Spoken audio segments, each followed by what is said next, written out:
So students, today we start with chapter Electromagnetic Induction. In this chapter we have to discuss how electric field is to be generated during the relative motion of magnet. Okay. So first we start with Faraday experiment.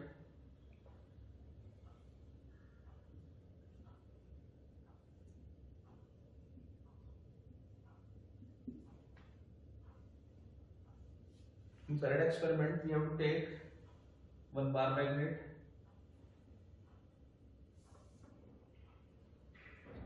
one coil,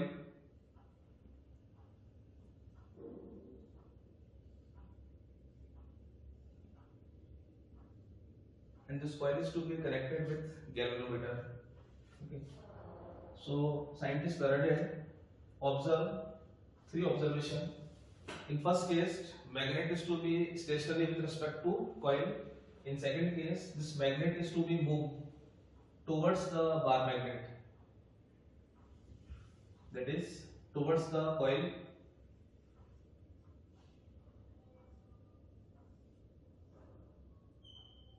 And in third situation, this bar magnet is to be moved away with respect to coil.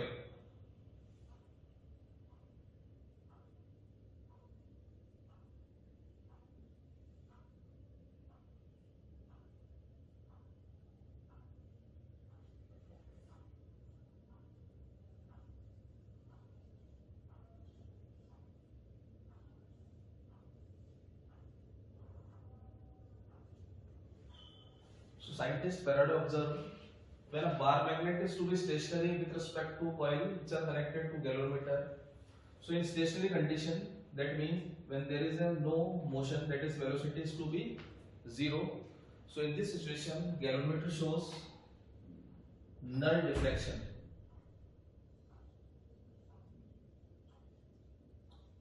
That is no current observed in this coil. Now scientist Faraday again perform the same experiment and move this bar magnet towards the coil. Then what he observe? As we know, every magnet have some magnetic field lines. So these magnetic field lines passes through this coil. So because of the magnetic field lines, now this galvanometer is to be deflect. So in this situation, there is a deflection. Observe. And in third situation, when this bar magnet is to be moved away, now this magnetic line is to be decreased. So if suppose initially there are 10 lines, so now it is to be decreased and only 2 or 3 is to be there. So again we have deflection, but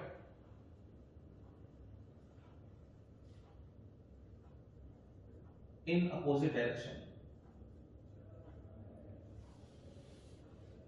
Okay, so this deflection is in opposite direction. So this, from this experiment, scientist Faraday observed first law of EMI, electromagnetic induction. Whenever there is a relative motion between bar magnet and coil, so it induced current in the circuit. So from this we define the word induced current, because in this situation in second circuit there is a no source of battery, but still galvanometer shows the deflection which detects some current, and this current is known as induced current. Okay, and on the same experiment he defined second law also.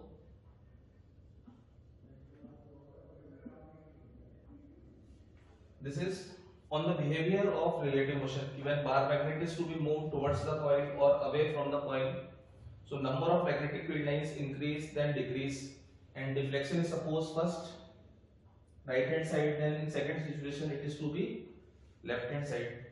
So on behalf of this magnetic field lines, scientist Faraday discovered the second law, the rate of change of flux, that is d phi upon dt. That means how much number of lines passes per unit time. This is directly proportional to EMF, that is E. Okay. And again, when we remove this sign, one constant is to be there, that is d pi by dt. This equal to K with EMF. And here the proportionality constant K is equal to 1.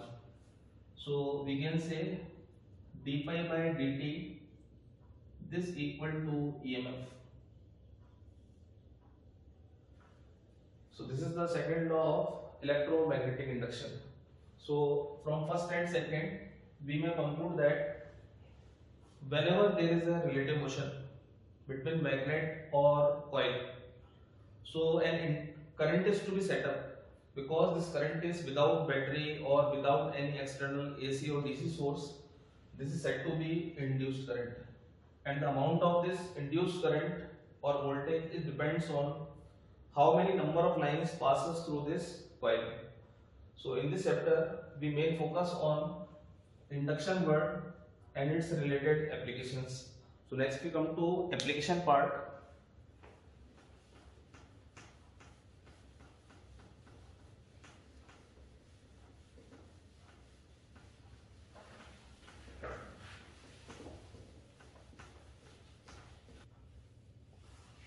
Next we come to applications of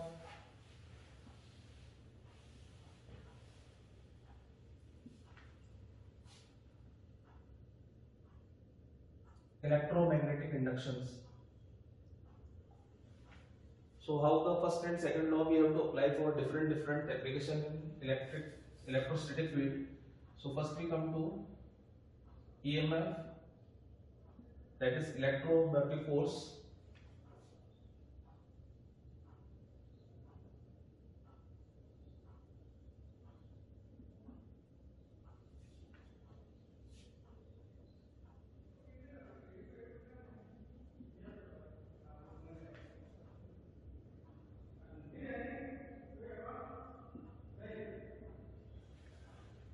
Okay. So first one application is here, electromotive force due to conducting rod rotating in magnetic field. So we take uniform magnetic field B.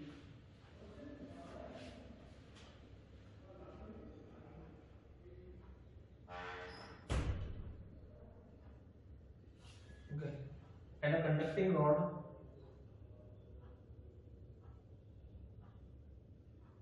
this is to be rotated in uniform magnetic field.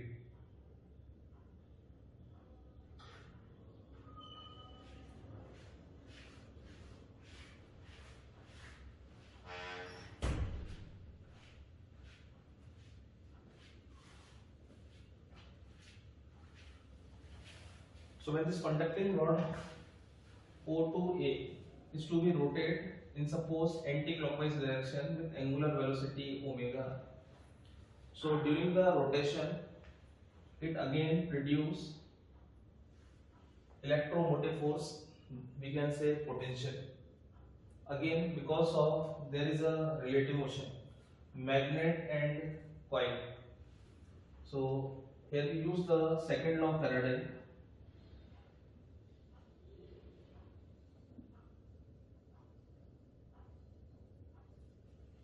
Induced EMF E, this is equal to d phi upon dt, that is rate of change of flux. So when this conducting rod is to be rotated in uniform magnetic field, so it cut the magnetic field.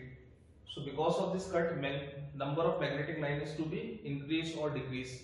Okay, so it directly affect on the flux, and as we know, flux is to be denoted by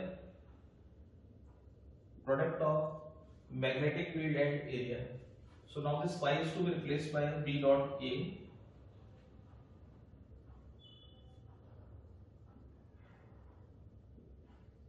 Okay.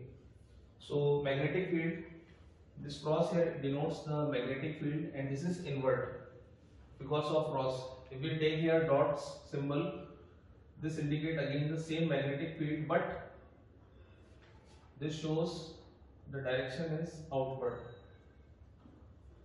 Okay. Now, so magnetic field B is to be uniform.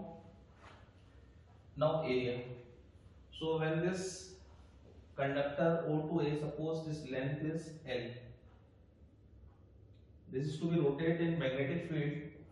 So area EMF E, this equals to d by dt, B remains same, and area is to be replaced by pi r square. So here radius is to be treated like the L square. So pi r square, this is the area. Now B and pi, this is constant. So this is outside the integration. B and pi. Now remaining is d by dt with L square. Okay. So L square is treated like a area. So this quantity is written as B. This whole quantity is to be written as area, and because of dt, this is to be written as F. So induced EMF E, this equal to magnetic field B, area A, and frequency F. Because frequency means 1 upon time period. So here d by dt, this term is to be denoted by frequency. L square shows here area and B remains same. So this is the first application, EMF due to conducting rod in magnetic field. Thank you.